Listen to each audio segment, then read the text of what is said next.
Dans cette courte vidéo, on va voir ensemble la conduite à tenir devant une hypercalémie. Et avant d'aborder le traitement, je voulais jeter un coup d'œil sur les causes et les manifestations cliniques d'hypercalémie. Bien entendu, on parle d'hypercalémie quand la calémie supérieure à 5 mmol par litre, et on dit une hypercalémie sévère quand elle dépasse 6 mmol par litre. Il faut savoir, dans l'immense majorité des cas, le trouble résulte d'une insuffisance rénale aiguë-oligo-anurique, tandis que, quand on parle sur l'insuffisance rénale chronique, elle est responsable souvent d'une hypercalémie modérée lorsque le débit de filtration glomérulaire est très abaissé. Et tout simplement parce que le rein est le seul organe régulateur de la calémie. La deuxième entité que vous devez suspecter devant une hypercalémie, c'est l'insuffisance minéralo-corticoïde par défaut de synthèse ou d'action d'aldostérone. Les autres causes de l'hypercalémie telles qu'un apport excès de potassium ou une hypercalémie de transfert par la sortie du potassium intracellulaire se voit quand il existe déjà une altération de la fonction rénale. Cliniquement, l'hypercalémie se manifeste par une asthénie, des troubles neuromusculaires tels qu'une parasthésie, une paraplégie et une tétraplégie à l'extrême, et surtout un retentissement cardiaque responsable des troubles de conduction, voire des troubles de rythme ventriculaire grave, notant le pronostic vital. Dans la prise en charge de l'hypercalémie, schématiquement, on a 3 mesures à faire. Premièrement, les réflexes à ne pas oublier. Deuxièmement, les mesures d'effet immédiat qui ont un effet thérapeutique après 30 minutes. Et troisièmement, les mesures d'effet retardé. Ils ont un effet thérapeutique après 2 heures.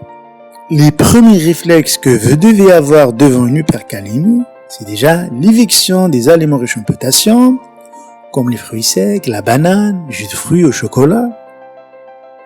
L'arrêt des médicaments hypercalémiants est indispensable, comme les anti-aldostérones, les anti-inflammatoires non stéroïdiens, les inhibiteurs de l'enzyme de conversion, les antagonistes de l'angiotensine 2.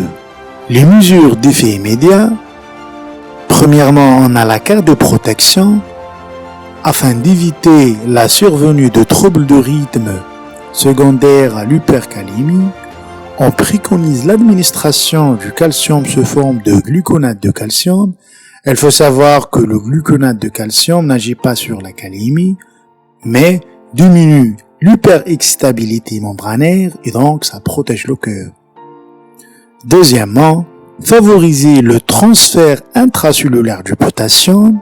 Retenez bien qu'il y a 3 méthodes pour favoriser l'entrée intracellulaire du potassium, soit via l'action de l'insuline, l'utilisation des bêta-mimétiques ou l'alcalinisation du milieu extracellulaire. En première intention, on préconise la perfusion d'insuline couplée à une solution glycosée hypertonique. En pratique, on fait la perfusion de 500 ml de sérum glucosé à 30%, contenant une 30 unités d'insuline. On a aussi les agents bêta-mimétiques, en particulier le salbutamol. Dans le cas où l'hypercalémie est associée à une acidose, l'alcalinisation est recommandée, ce qui favorise l'entrée cellulaire du potassium. Pour les mesures d'effet retardé, l'administration par voie orale ou rectale de résine échangeuse des cations hypocalémiantes, appelée la caoxalate, favorise l'excrétion des justifs du potassium. Ces mesures qu'on a citées tout à l'heure permettent la baisse transitoire de la calémie en attendant la mise en œuvre d'une séance d'épuration extra-rénale. Le plus souvent par hémodialyse permet la correction rapide et complète de la calémie.